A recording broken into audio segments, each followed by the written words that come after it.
welcome back to the shop. This video is cut up a little bit. It's rained like every single time I've been out in the shop, and you can't hear anything out here. I mean, it's kind of been nice, to be honest with you, just to work. And when you get done, you look back and you go, hey, I got something accomplished. So that's good, and I've got a lot done, but I didn't get a lot of interaction. I didn't get a lot of opportunities to kind of explain what I was doing and why I was doing it. So I'm going to take a minute here, and I'm just going to kind of lay out what I got done this week, and then we'll kind of put this footage in this video, and then we will go for a ride. I think we're going to be ready to ride it. So I was waiting on two things. I was waiting on fenders, because on this particular model, the fenders and the seat actually become an assembly, and they all attach together. You really can't have one without the other. So fenders was on the list, and a clutch was on the list. And in this video, you're going to see that the clutch was hammered. The clutch pack was just completely, I mean, I had to pry the plates apart. And if I was giving a recommendation, I would have highly recommended that you replace the steels in between the clutch plates. I didn't do that because I don't have the steels. This particular kit, I guess you could call it, the clutches that I purchased didn't come with steels. I didn't catch that when I ordered it, so I made do. And so you're going to see me do something that looks a little on the sketchy side. I take the steels and I run them across a wire wheel. Now, I'm not grinding. You're not going to see any sparks come off of this. We are not grinding the steels. I'm cleaning the steels. The steel plates have rust on them. They have literally an impression of where all the little clutch pads set for who knows how many years. When I found out, once I took the cover off, I worked the clutch, and you can see the clutch packs move as an assembly back and forth, but they're not supposed to be that way. They're supposed to just get loose and then kind of come back together, get loose and come back together. These were literally just doing this, so there was no clutch. It was basically just as we had hoped and thought when we initially put it in gear, that the clutch was frozen due to the amount of water that was in this engine. And this is something that we all are going to run across. I drained the oil again. I told you we were going to do that. This is the second oil change it's had. Now it has ATF in it rather than motor oil. So when I drained this oil, it was just as milky as it was the very first day. And I thought, wow, that was crazy, because we let it drain the first time and really thought I got all of it out. And so with the inspection cover for the clutch off, I actually take the unit, unfortunately it's not on video, and I lean it towards me, making that clutch side down low like this. The whole machine is just tipped up on two wheels, and I'm holding it. And I got literally a cup more oil out of it. So here's the reason I take the time to explain that. Is if you just drain your drain plug like I did the first time and think you got it all when it stopped, you didn't. Take your machine and kind of turn it up on one end while the drain plug is still out of the bottom. Let it go back to sit, and then turn it up on the other end. I got at least another quart of bad oil, mixed oil out of that. So I think what happened is, in the first oil change, I didn't know that, and I just relied on the drain plug thinking that I got everything. Put the plug back in it, filled it up with new oil, and that just still had a ton of milky oil in it. Of course, that mixed with the oil that I just put in it. Now, this is actually kind of good, because now the transmission fluid is not going to, it's red. I walk out this morning to the shop, and there is a puddle underneath the engine, and I'm like, oh man. But I look at that puddle, and it's milky. And because when I drained the oil, a lot of it got on that skid plate that's on the bottom, and it's taken overnight to basically run off that skid plate and drip. If it would have been bright red, I would have had a cracked case or a leaky plug or something. That would have been all the new ATF I just put in it. But now I can look at the floor, and it's milky. And so I know that that's basically everything that got caught by the skid plate has now drained to the floor overnight. So I felt pretty good about that. So I guess that's a good thing. If I'd have just put oil back in it, I really wouldn't have known. But you'll notice there's a puddle under it, and if you look really close, it's actually a milky color. So we've got our seats on, we got our fenders on. I think we're ready to ride it. You know, I'm not going to banter too much here. We've got the clutches fixed. I tested them. You'll see a little test. It was storming like crazy, and I ride it about that far. That's about how far I could ride it. But I wanted to see that the clutch was going to engage, and if it was going to be smooth, was it going to be real ratchety? You know, had I screwed up those steels? Clutch feels fine. It's actually quite firm. I did replace the springs. There really wasn't a big difference in the springs and heights wise. A lot of times you'll see an older spring is a little shorter than a taller spring. There really wasn't a huge difference. I noticed it, you know, I put the two next to each other. There wasn't a big enough difference to even show you on screen, but I did replace the springs along with the clutch plates. The only thing that didn't get changed was the clutch plate steels. So, all right, well, I'm gonna hush. I'm gonna fire this thing up, let it warm up. It's really muddy out there. I'm gonna ride anyway because I wanna ride it. The sun is out, but I think we probably got 4 or 5 inches of rain yesterday. It rained for 10 hours straight, and it was just a slow rain for all day long. So it's gonna be a mess. So just plan on that. All right.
hoses running. It dropped like 40 degrees last night. It's ridiculous.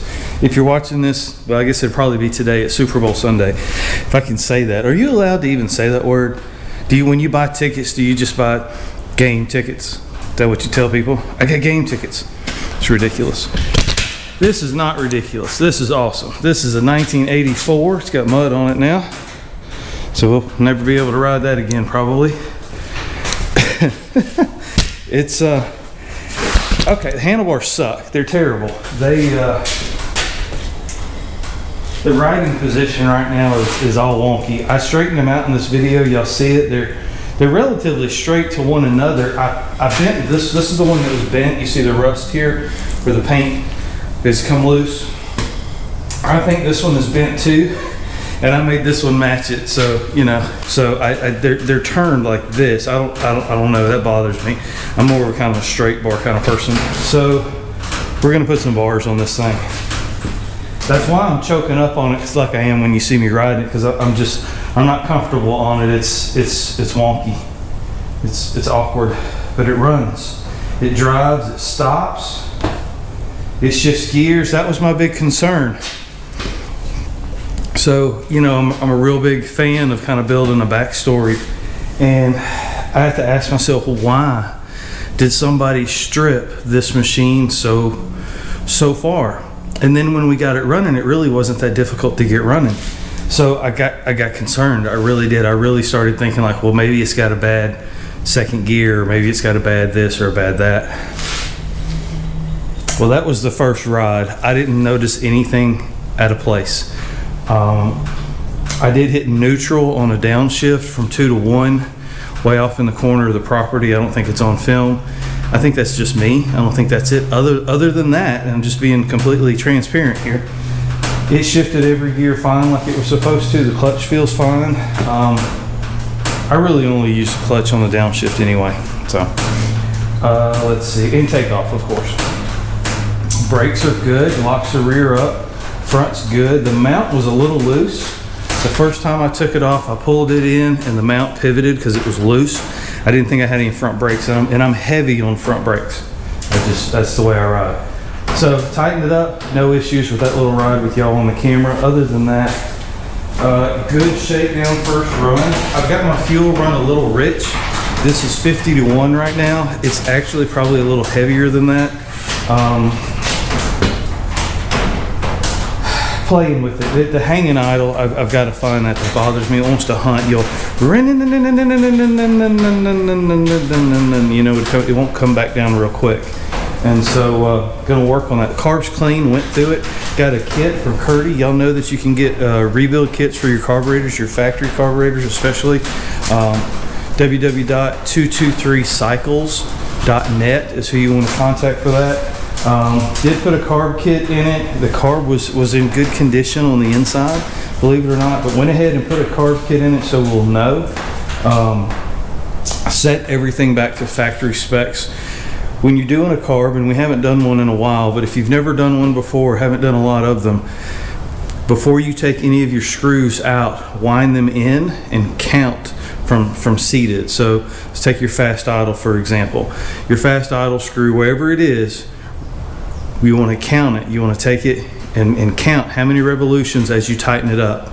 And then you'll know when you put it back together, you run the new one all the way in, and then you back out the same number of counts. This one is 2 3/4 on the fast idle. Now that's a setting. That's your initial setting.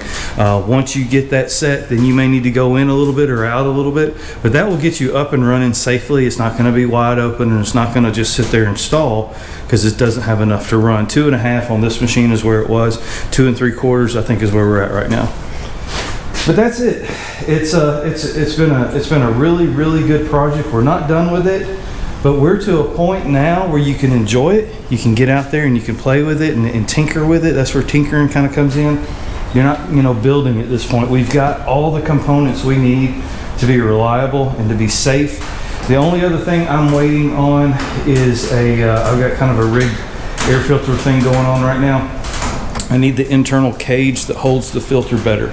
That's all I'm really lacking. That and then pretty stuff.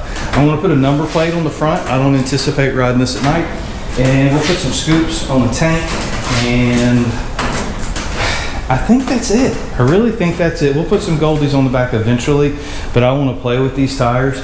I've got a lot of air in them right now. I probably got too much in them, because all they want to do is spin right now. Which is kind of what they're designed to do, but in wet, muddy conditions, that's not good. That might have been fifth gear out there on that long straightaway, which I never hit fifth gear on anything. But this just wants to blow the back out and just hang it out and just root it up. If y'all want a garden put in, call me and we'll put some trenches down with it. Wow. Okay. So I'm going to cut this off. I'm going to go in and edit it. I'm going to try to get this to y'all today, Super Bowl Sunday. I need a name. So I've asked out on the Facebooks and the Instagrams, in the members only. I've asked you for a name. So I want y'all to name it. Help me name the 84. It needs a name. It needs a good name. So I'm not going to do a poll or anything like that. You just put in the comments what's your name, what you think a good name would be for this particular three-wheeler, and then I'll look through them and pick one, and then the winner's going to get a sticker pack for me. I'll send it out to you. I'll reach out to you through Facebook or Instagram or something. I'll get a hold of you, and we'll send you out a sticker pack, and I appreciate it, and good luck to the winner. Y'all have a great day. It's a mess out there, but it's a great day to be alive. So enjoy your three-wheelers, enjoy your project. You don't get frustrated with them. It's just nuts and bolts. That's all there is to it. Y'all take care. Have a great day. Please like, share, and subscribe.